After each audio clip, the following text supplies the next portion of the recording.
Hello, everyone. Welcome to the third episode of the Film Sphere podcast. I am your host for today, Nicholas. Joining me today, I have Bryan, Gareth, Leya, and special guest, Ashley Nozoe, who is my cousin.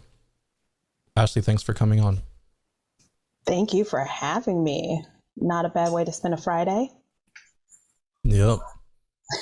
Just over here sipping some tea. I hope we spilled the tea to all the kids around Virginia, I guess, and hopefully around the world. Yeah. Hopefully. So for those that do not know you, can you tell us a bit about yourself? Yeah, sure. Oh my God. Well, first of all, I'm Ashley. I had to look at my resume just to get a sense of where I started and where I am now. But I've been in the film and television industry for 8 years. I started back in 2014 as a set PA on an AFI web series called Zombie Basement.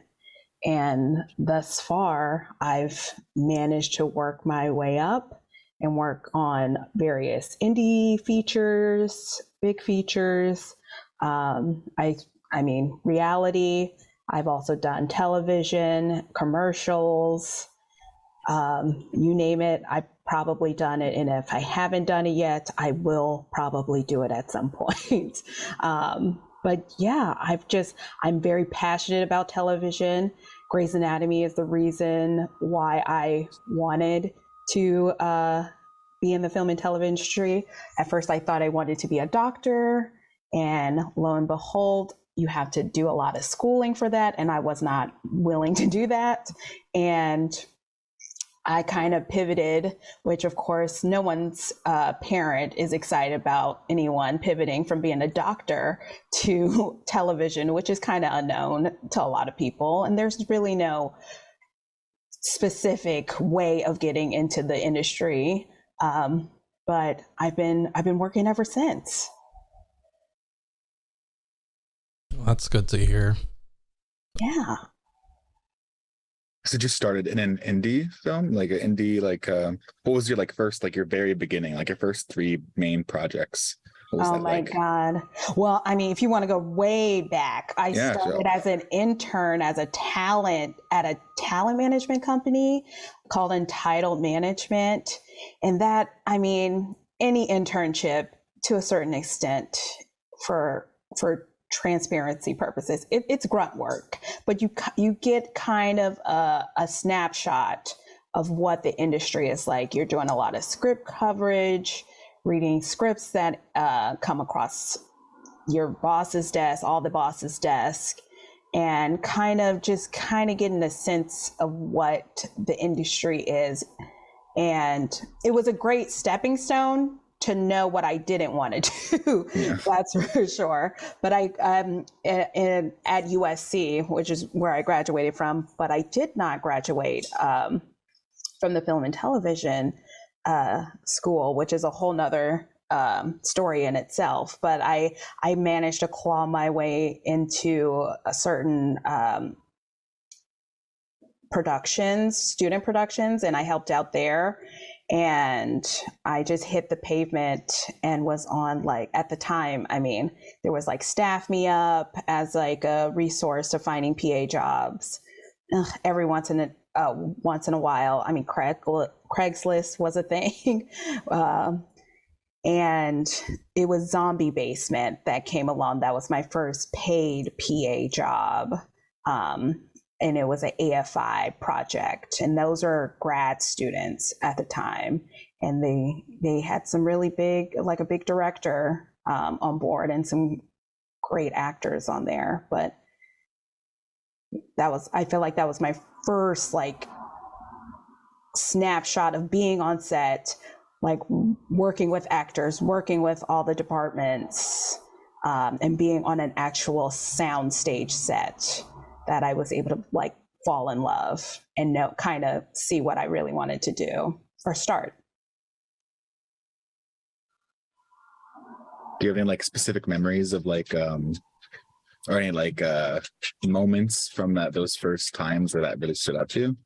Like this is where I am. Like I'm doing this like for real. I mean, I forget the actor's name, but he was in Spy Kids, like the main actor. And I was just like, oh my, I having like an In-N-Out burger. Like it was our final day. And I'm like, how did I get here? Like, how is this like a thing? And everyone is just, personally, I had such a great experience. People were very open and I was very eager and hungry to learn. And so I got to like do more and more things as the shoot went on. And it was only like a 7-day shoot, I think. It wasn't that long, but I gained so much knowledge. But it's like little things like that. And then I guess another one would be like the prosthetics, because I mean, zombie based. I can't remember the concept of the show, but there was a heavy prosthetic application to a few of the actors, and getting to watch that in person was so cool. How they apply it, like build upon it. And of course, I got to take it off. And that takes a little bit of work too. So that, I mean, just a process beginning to end, it was super cool. But those are the two that I could remember from that specific project. Yeah, no, those are good ones. Yeah. And then what is it? Oh my God, I'm terrible with like, again, 2014, like 8 years ago, but also one of the actors from Glee was in it too. That I forget. But like, it's just like random actors that you've watched on TV for so long, and when they're in front of you, it's just like you kind of have to have like a little bit of professional like face, but then in the inside you could be like fanning out basically too. I imagine that would be a bit of an adaptation, having to kind of approach people that, you know, a lot of the world sees as these sort of big idols, and having to just, you know, treat them as normal people and interact with them on like a professional level. Absolutely. I mean, at the end of the day, they are normal people. I mean, it just takes a while to getting used to and being around actors to kind of get a sense of like how the set operates. It's different show by show. Features are a little longer. So you kind of get a sense of like a family mentality after a certain point in the shoot. You're definitely in the trenches together, quite literally sometimes, depending on what the shoot is. But yeah, I mean, actors, I mean, we all play a role. Actors can't film themselves in scenes. So it's a very collaborative industry, that's for sure. Yeah. I've heard a lot about, I think that the atmosphere generally on a film set is, like you said, very familial. It's, you need to have a strong sense of team building to be able to work with one another, sometimes long hours in the trenches, as you said, and to be able to really all pull together and make something great. You can't have people who are trying to do their own thing or pull their own way. You all really need to come together and to be able to demonstrate that spirit of cooperation. Absolutely. That's like the way to success, and that comes from the top and trickles all the way down, and everyone could feel it. And when you have a good crew and good producers on a show, it's magic. It's like what people dream of. And then there's also the other ones that are not so good too, but then you kind of just push through that too. Yeah. Do you have a like trenchiest moment, like when you were like in the depths of just like chaos and you had to just like pull it together, like just get everything through it? Too many to name. Yeah. The one specific one that we were literally in the deserts of Santa Clarita. What show was that? It was this show called Strange Angel, and it was about this a real life person, Jack Parsons, who was like a rocket scientist, but I don't know if this adaptation if it's true or not, that he joins this cult basically. And so we're in the middle of the desert, just like trying to shoot various sections of like the episodes. We were particularly crossboarding that show, which means that so we'll have a certain amount of scripts and you could shoot from all, let's say 7, like different scenes from all 7 scripts. And you just kind of have to keep track of all the assistant directors keep track of all of that.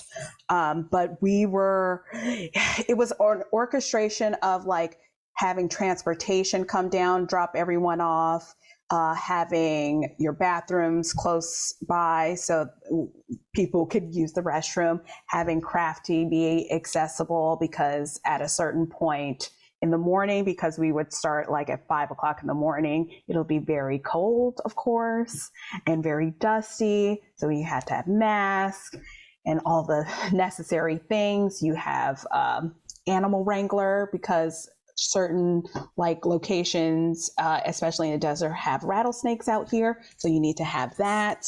You're interfacing with all the different departments who need certain things, camera, grip, electric, sound. I mean, the list goes on, but it's just, it was, I don't know what we were doing, but it was just like chaos. It could be like very organized chaos, but that's truly the magic of planning and tech scouting. And again, the strength to like the assistant director, especially the second AD, because that's the main person who kind of like does all the tech scouting prior to everyone showing up, including the department heads.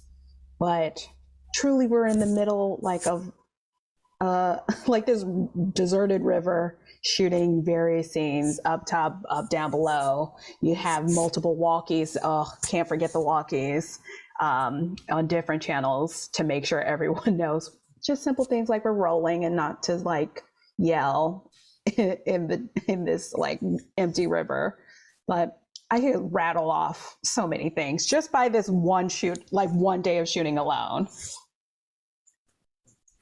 I'm intrigued. What would you like that in particular sounds like a very interesting environment, I must say. Oh my God, definitely. I mean, you definitely get your 20,000 steps. That's for sure. You run down a bunch of shoes. During those times, you have multiple different clothes. You have your coat, your heavy coat, your light coat. I mean, we would have to figure out how to break, what time people would break for lunch at a certain time, and then getting people transported up and down this hill. It's just a lot of like management and multitasking, if anything else. What sorts of things would you say you're usually responsible for on a set? Like, it sounds like there's a lot going on. Yes. So there's 3 levels of like PA. So you kind of have your first team PA who handles like all the cast and interfaces with all the department when it has to do with the cast. And the key set PA typically is the first AD's point person, again, between the cast and everyone else. And then you have like a background PA, and then they kind of have like a team of like day player set PAs who help out with like making sure they go through hair, makeup, and wardrobe checks, making sure they're signed in with their vouchers. We usually get a list of non-union versus union background actors. And oh my God. And then depending on how wide of a scope this set is, you could have like up to like 10 PAs, but like your core is like three show PAs between key of like a floater and then the background. And then you have like the rest are just day players depending on the scale of the day. What do you like about being a production assistant? Oh my God, that it's not there is no dull moment being a PA, that's for sure.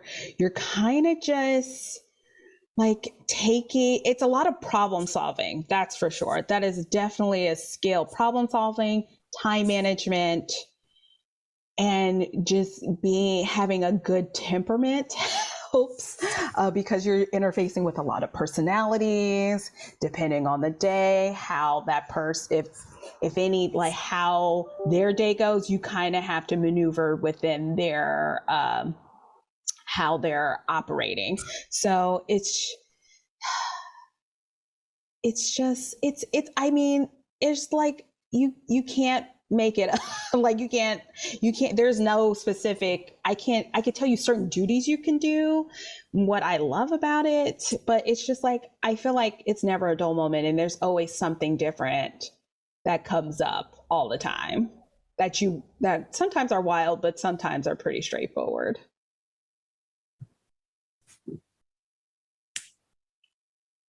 Would you say that problem solving is like the most important skill, or what kind of skill set would you think is important to have as a production assistant?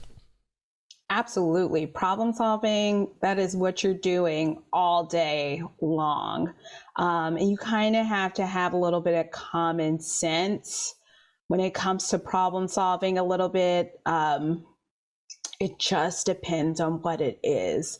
But even if you don't know how to solve the problem, there is literally a team of your department that is willing to help you and back you if you're not sure about it. But definitely that, and time management, that is for sure.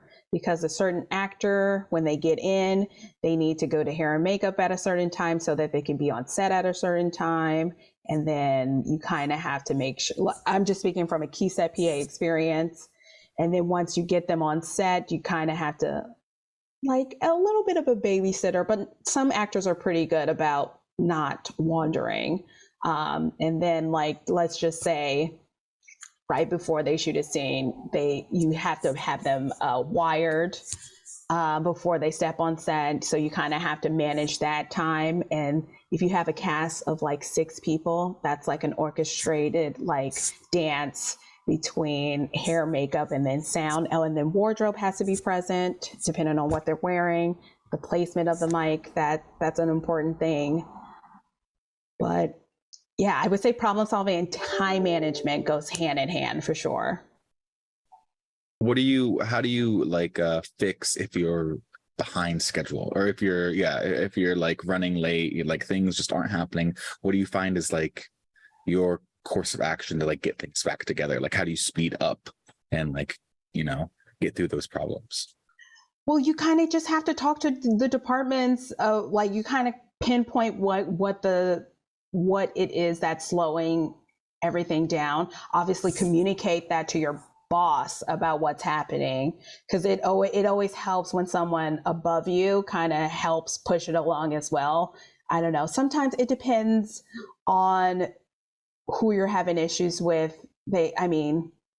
PA is pretty much a entry level position. So depending on the person, they might see you as inexperienced, but as long as you're confident and stand your ground, and then have your boss back you can kind of get everybody in line, and you're answering to a lot more people than managing like the time of it all. Yeah, that's fair, yeah. But it's a team effort, to be honest. And you're just kind of like, hey, like sometimes you kind of just have to have those side conversations, be like, hey, this was happening. How can you help me out? Get him here. Like, and again, that's how you build relationships on these shows and come out of it with so much knowledge as well. Yeah, you said that they might look at you like you're inexperienced if you're a PA. Have you run into occasions where like people, like, is that a common thing for PAs to be like not talked down to, but like looked at as like inferior or something in terms of like? I mean, not necessarily. It's very, very rare. But again, everyone is not perfect at their job. So it's just, it's about just having discussions and talking things through.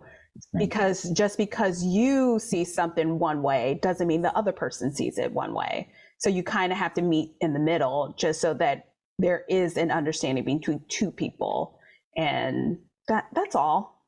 I feel like I don't think PAs are looked down on at all. If anything, they're the backbone of productions, to be honest, because like those department heads are doing a lot and are thinking about way grander things. And whereas the PAs come in and like are just filling in like the key positions and filling in where you kind of have to make things like move along. You are moving things along basically. Yeah, like that's I like that, like every piece is this like super important cog in a machine, and if you have a bad one, then the whole machine freezes up and it all stops. It all stops, and it's like very you could feel it, and it becomes a different like type of something else you have to navigate through, but it's not anything you can't navigate through, you know? Yeah. Are you expected to have any certain type of skills before becoming a production assistant? Not necessarily. I mean, what type of skills? If you can take direction, that's half the battle. To be honest, if you know how to read a call sheet, good on you. If your department heads usually assign people, like everyone, a specific job, and you kind of fill in the rest where it's needed. So do you need a skill to be a PA? No, because you by design, you are expected to figure out or learn what this particular production needs and what kind of gaps you're filling in. I guess to add on to that, do you think that different departments require different skill sets for PAs? I mean, absolutely. Grip and electric, that is a very specific skill set. I mean, electric, it's not just plugging in lights.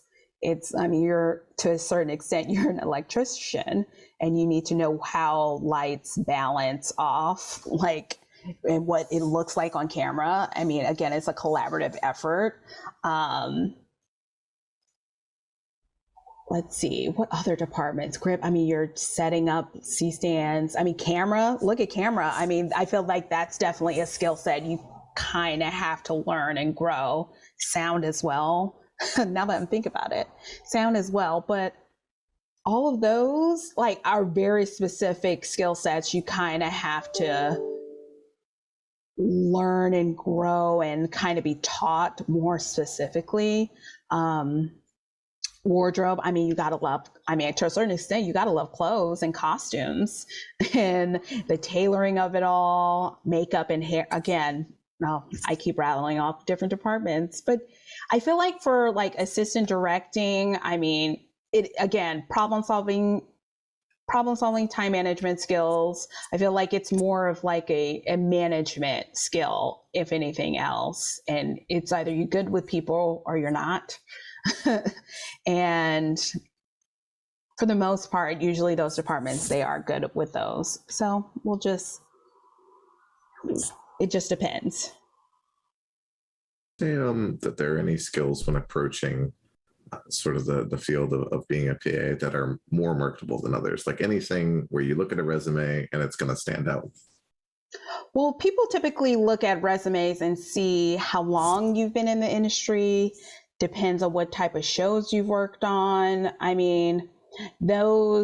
It depends on your resume. Back in the day, what I used to list out the skill sets, I do a little 3 bullet point of what I did on specific shows.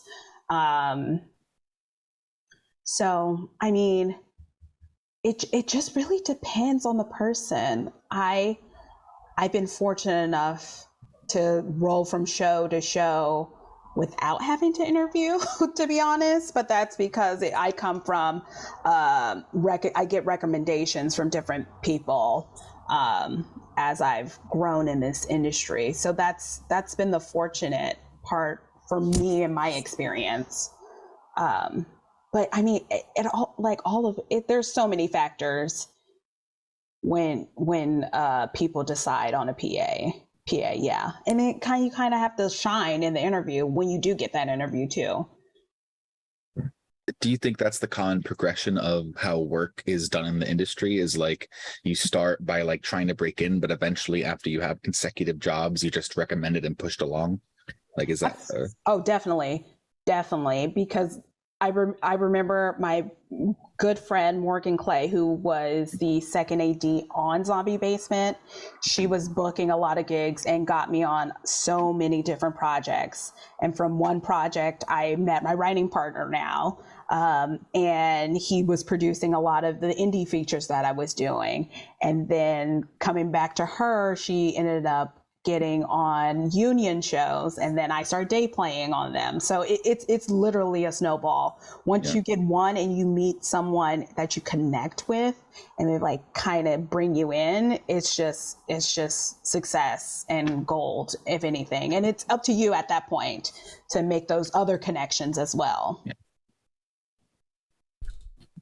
So speaking about shows, I remember you worked on Fresh Off the Boat for a little bit, and I was wondering what that experience was like working on that show. Oh my God. My beloved favorite show, Fresh Off the Boat. I actually have a signed poster in my apartment from the last season, from the cast.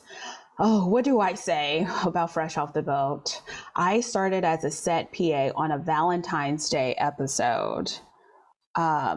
What season was that? Season, I think 3 maybe. We were at a mall and I was assigned to help with the background. So we had to get background through costumes, get them in the vans, get them to the locations. Once we got them to the location, we get them to holding. And then after that, at the camera, actors are placed or on set, we place the background in the scene. And there's like 3 different levels of this like closed down mall. So we had the bottom floor. They had all these storefronts like filled up to look like real stores.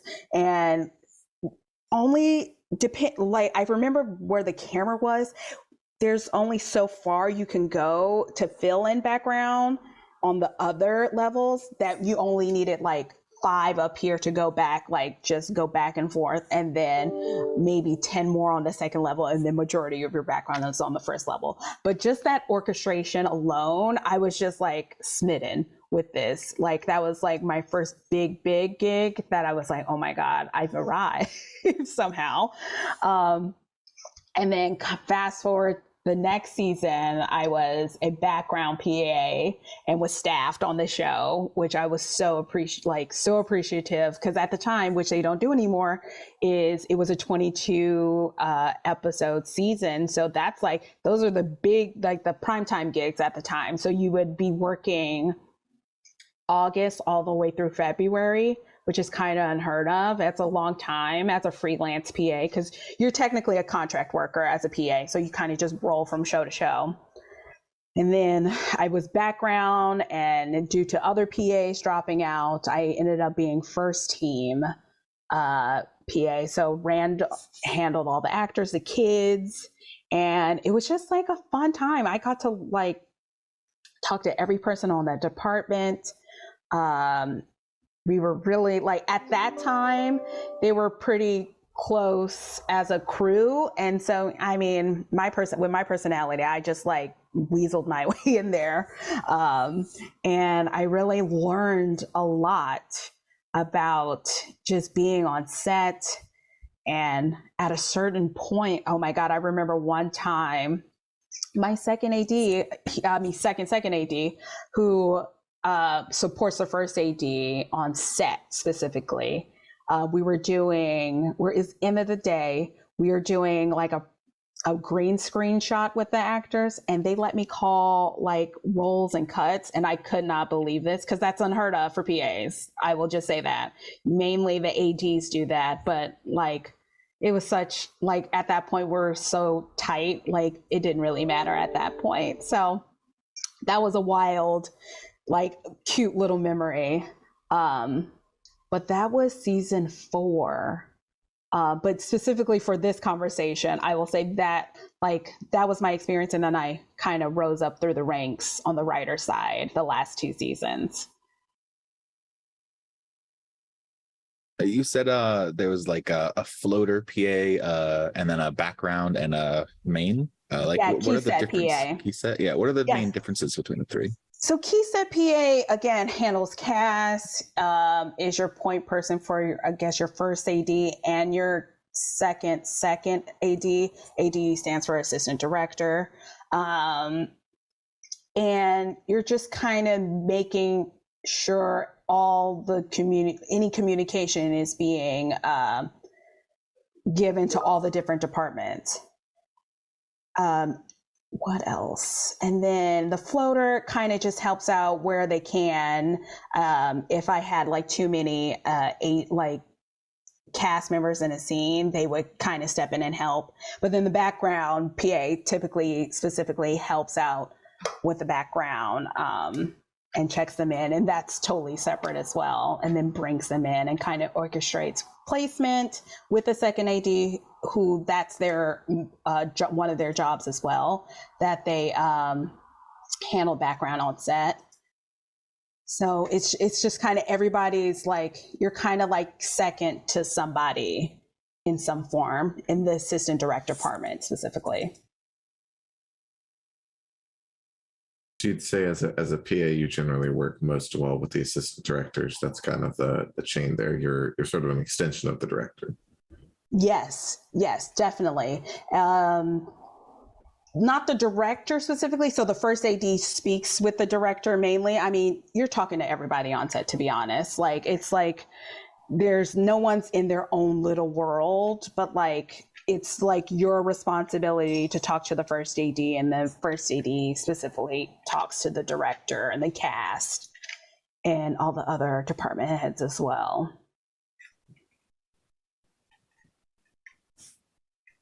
So when you were on, when you said you worked with the kids and the adults on Fresh Off the Boat, what is there like a difference between working with the adults and the kids, or something you have to be cautious about? Absolutely. Oh my God. Kids come with like in a bunch of different layers. So let me start here. So kids are only allowed like 8 hours on set, depending on what their ages are. And then they also have to do schooling. So you have a studio teacher. Obviously, they come with a guardian. And so you're kind of just like responsible for like a group of people when it comes to one child. And depending on the day, they might bring their entire family and their siblings. But your main job is to make sure between setups, depending on how long the setups are,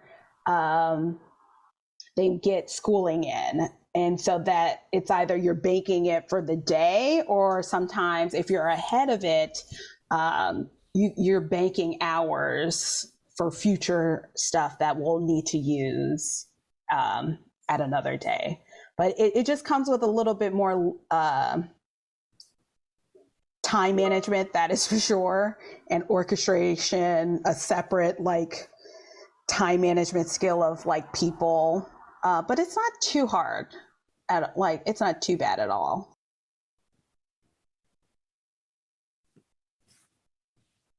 So you mentioned that they were allowed to bring their family on set for a little bit. Is there like specific instances where they're only allowed to do that, or can you, like, if you wanted to bring your mom onto set for the day, could you do that?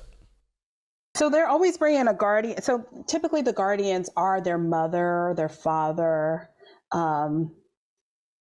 Which kid? One time, like one of the kids, his grandfather would come, and he didn't speak English, but he was like the nicest man. And so you're kind of just like kind of talking to him to talk to his grandfather a little bit, but like it is, so the line producer gives permission to those who are allowed on set. You always, everyone, any guest has to get permission to be on set. And cast, you kind of are more flexible, and especially kids, depending on the parents. So that I feel like there's more of a conversation behind the scenes before anyone is allowed on set. And just because they're there doesn't mean that they're on set. Sometimes, like the other, like if let's just say the kid's family came, they might not step on set while we're filming, but they might hang out in their trailer or something like that. How do you choose the films or TV shows that you work on? Do you have like a preference? In the beginning, I was just trying to get the experience, but after a while, you do get to pick and choose. So for me, it was mostly about how long the show ran for. If it, like I said, fresh off the boat at 22 episodes, you get a couple months, like majority of your year, basically, scheduled out in advance. And so you kind of just roll into another one that's hopefully 10 episodes or more too, as well. So it just depends. Sometimes you don't get the luxury of choosing, and then sometimes you do get that job and you don't particularly like it, and you kind of have to bow out on that too. And I mean, you just kind of have to do the dance on that. But it just truly depends. After a while, for me personally, so I started in reality TV, and then I was like, I got to get out of reality.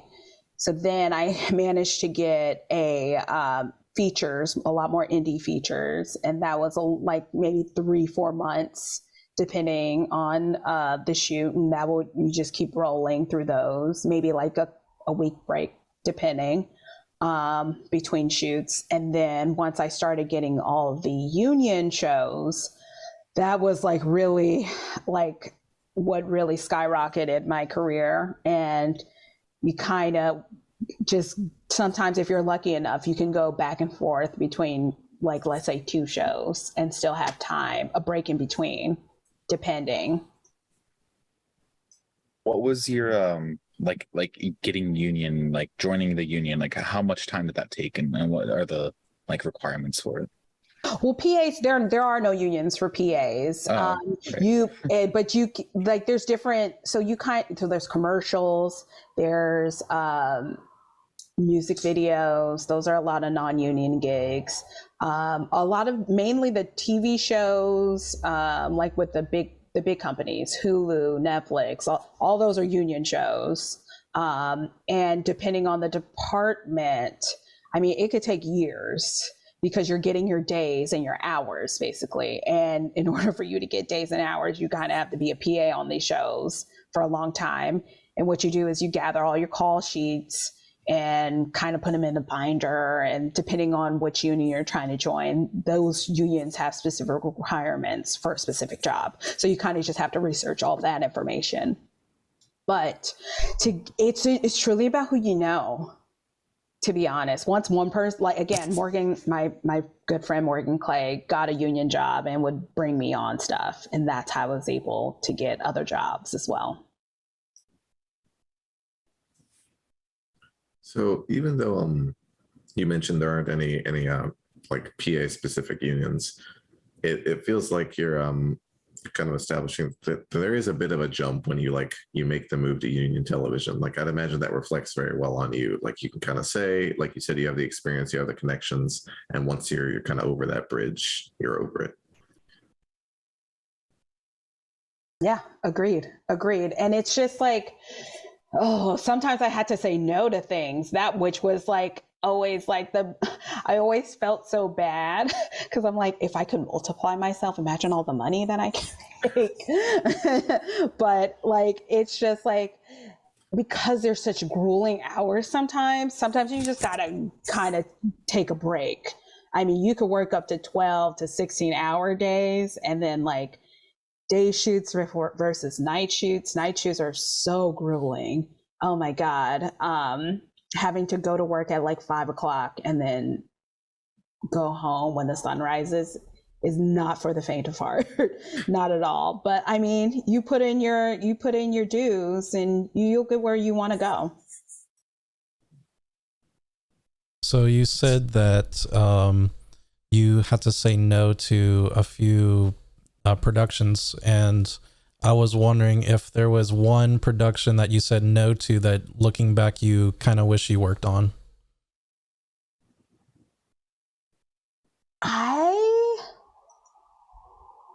I don't know if I said no to any show that I wanted to work on. Let me see. Oh, I would. This is the story I will say. So Ingrid Goes West. That's like that indie feature with Aubrey Plaza and Elizabeth Olsen. I had to quit that job. And the reason why I had to quit that job is because the assistant director who was on it, who got hired, was fired. And then the assistant director that they brought on was like fired the rest of the team and brought on his own team in the middle of the shoot. And I did not know how to feel about that. So this was my first time navigating through that. And there was a day where the assistant director just talked so like poorly. Do not look up his name. I won't tell you his name.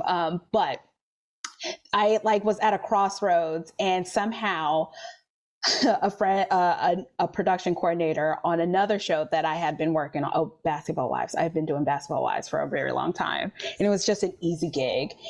The coordinator reached out to me and was like, "Oh, are you available tomorrow to work?" And I was like, "Oh, I can quit and still work."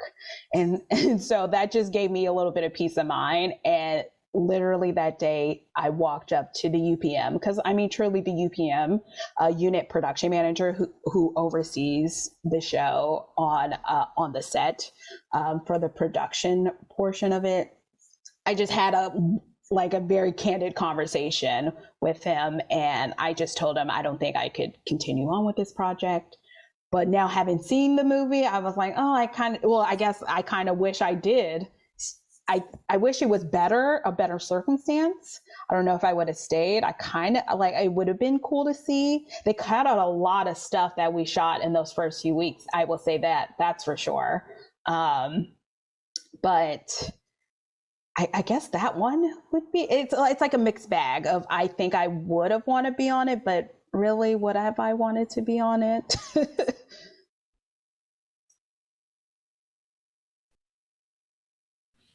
So you, I think a few years ago we talked, and I believe you said that you worked on one of the Jumanji films, and I was curious to know if working as a PA was different between like cinematic movies and compared to like indie films or short films. Yeah, specifically for that, I only did the table read. But yes, I could already tell by the table read setup that big budgeted movies like that are just like on a whole nother tier. Obviously, they have the bandwidth to be able to hire the necessary people. And I feel like for that one, they did a lot more location shoots. That's for sure. I don't think they were in LA too much. I think they were probably in Atlanta, Hawaii. I know they were down in San Diego in the dunes. But from my experience doing the table read specifically, you could just feel how you were more supported, basically. And I mean, same. I mean, for most of the roles, so only The Rock was there. Well, I don't even know what I can say, but like The Rock was there, that's for sure. Very nice man. Surprisingly very nice. And I got really chummy with his security guard for whatever reason. Oh, it was because we were his daughter was going to USC at the time, and at that point I graduated, so that's how we kind of bonded. But it's just like, you kind of just have to be a little bit more reserved, a little bit on your toes for big budget stuff like that. And from my friends who I've known who've like worked on like the Marvel movies, Star Wars stuff, or projects, it's again, you sign that NDA. You can't talk about specific things, and there's certain, it's just more orchestrating, and if anything, bigger time management is being implemented, more problem solving. And sometimes, I mean, once you get to that caliber of filmmaking, you're with the real I mean, everybody is a professional, but like the best of the best at that point. So everyone's on their A game, thankfully.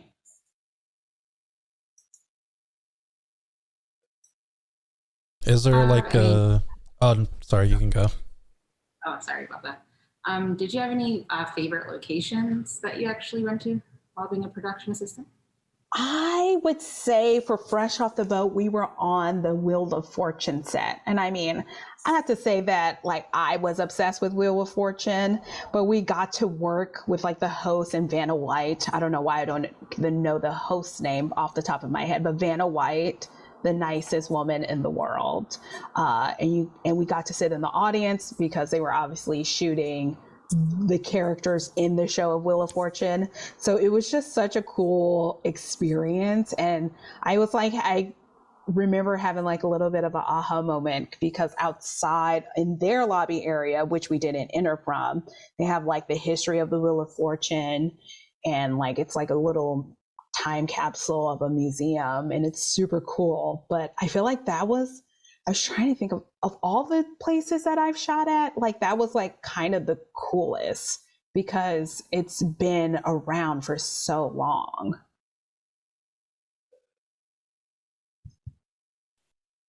So I guess to add on to that, do you travel a lot as a PA? Do you go like on a plane and just shoot in Atlanta or New York, or mostly just on the set in LA?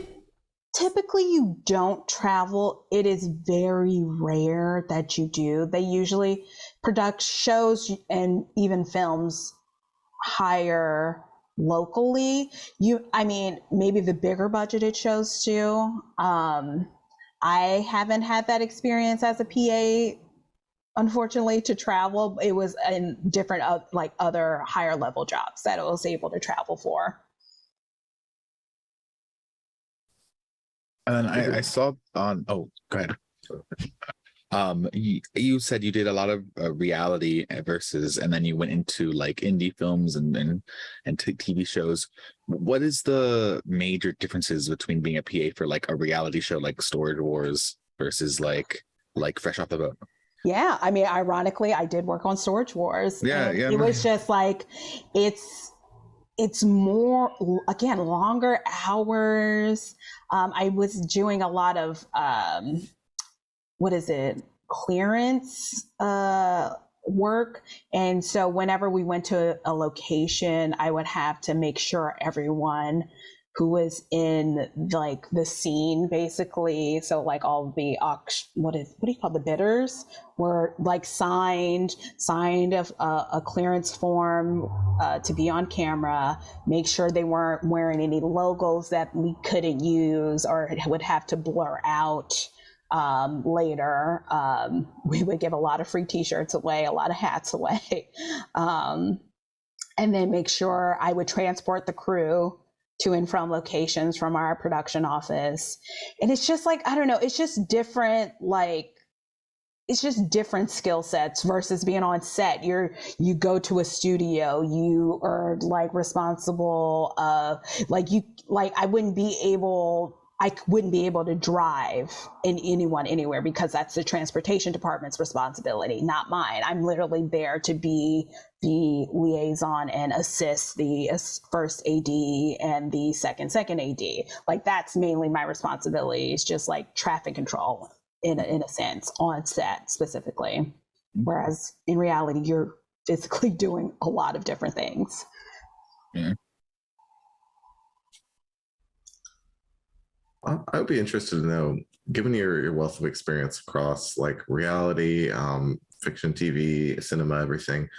What do you personally prefer? Like, what has been the environment you feel most comfortable in, that you've most enjoyed? Hands down, television. Television is like the grandest orchestra I've ever witnessed in my life. And it's just when you have such a good crew, like I've heard stories of Modern Family, like notoriously, they would have a 5-hour day because the actors were on it, the crew was on it, everybody was like on their A game. So they would get like set like they're 3 3/8 of a page done in 5 hours basically. So they would be able to go to home for lunch. So it's just like television is just superior in my world. Are there any projects that are like that you've seen that you wish you could like pop in on? Like I know like Netflix's Sandman and like the new Game of Thrones. Like anything that restricts you? I don't know if I would want to do those big budgeted shows, to be honest. Like those type of shows do like so many different units. Mm-hmm. And so imagine like double of like triple and double every department. That is just so insane to me. A show that I would have loved to have done that I didn't do. Oh, at this, let's see. I don't know. I can't think of anything off the top of my head.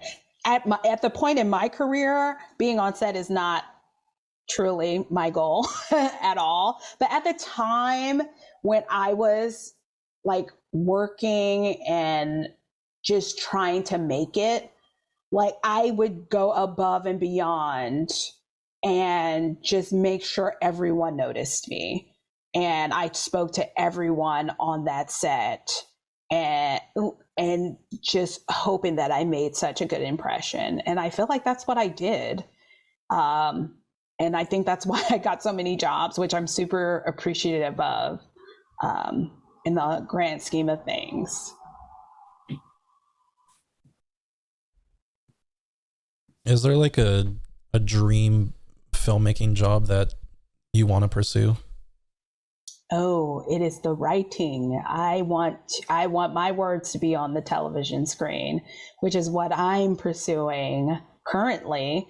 And there is truly no route to getting to there. I mean, in this streamer friendly world, kind of just, I feel like there's more navigating that I'm working towards, but then self-producing is always an option as well. And so that's one day. I mean, fortunately I had that opportunity, and I want to continue doing that.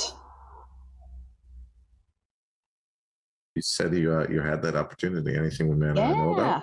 Yeah. Well, I did. I was a story producer on Keke Palmer's Facebook Watch series, Turn Up with the Taylors. And that's the one she actually won an Emmy for, which is like it's very exciting when we got that news. So that was super cool. Congratulations. That like when like the news comes in, like how does that, like how far in advance do you know? Is that just like, oh, by the way?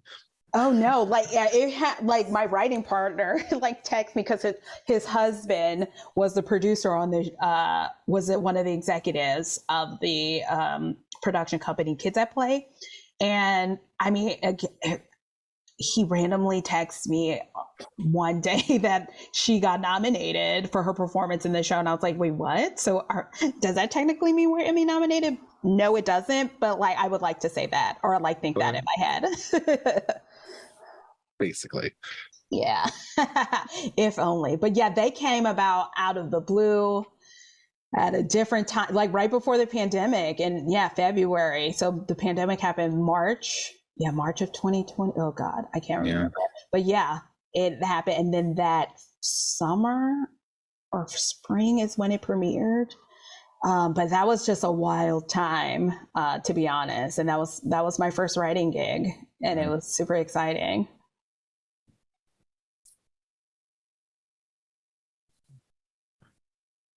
So you mentioned how like the different locations you shot at, and I was wondering if there was like a dream location you'd want to shoot at. Like I believe Game of Thrones shoots in like Spain sometimes, and then I think, if I recall right, the Jumanji movie is also shot in Hawaii for a little bit.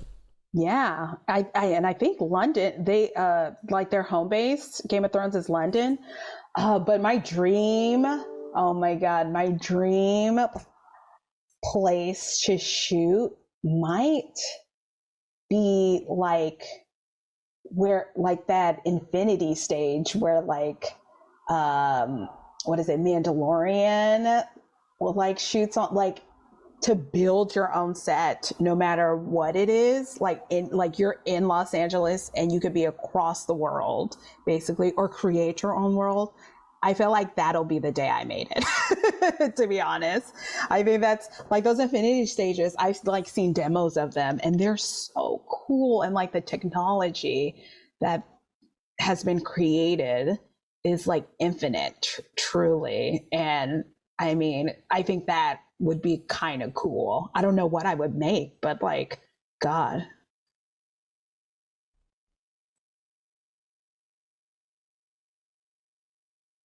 So you said your like, and your dream is just like in writing, right? So what like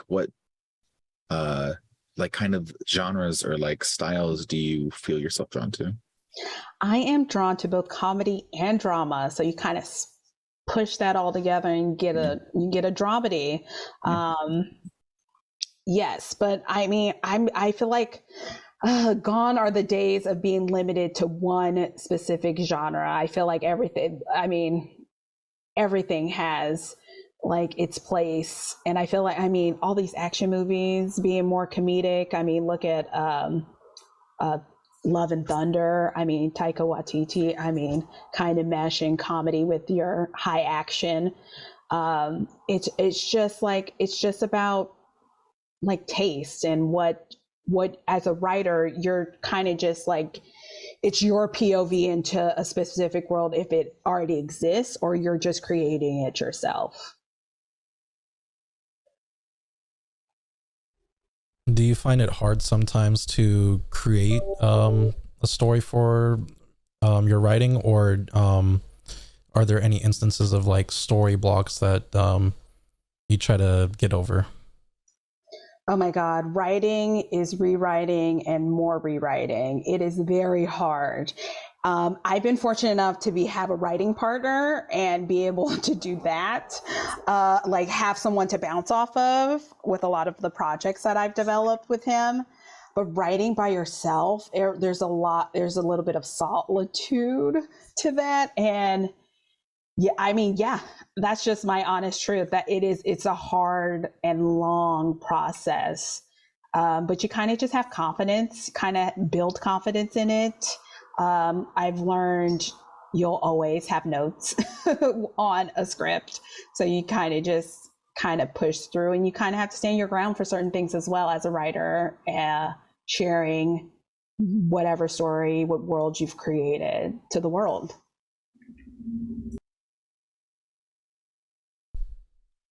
So you mentioned Taika Waititi, and that kind of gave me like a thought in my head, and I was wondering if there was like a dream director that you would want to work with. That is a great question.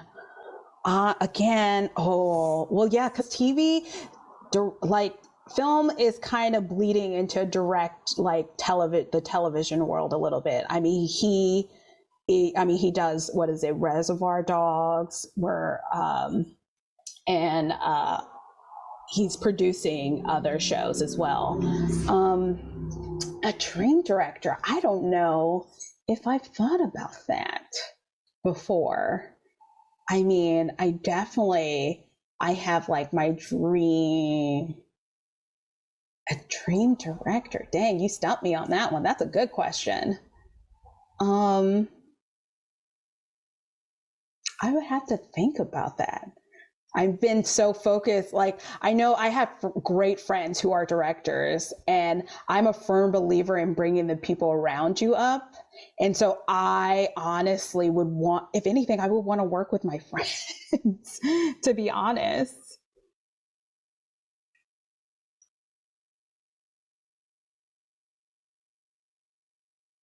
Anything else from anyone? All right. Well, with that being said, thank you for coming on, Ashley. I really appreciate it. Thank you for having me. And if anything, if you take away anything, it is a long process, but it's a rewarding process. You're going to make mistakes. Everyone makes mistakes, but you just kind of push through it and grow from it. And again, we're making film and television. It's not that serious. All right. Well, thank you for coming on. I appreciate it. And I'll talk to you later. Salute, everyone. Thank you, Ashley. Thank you very much.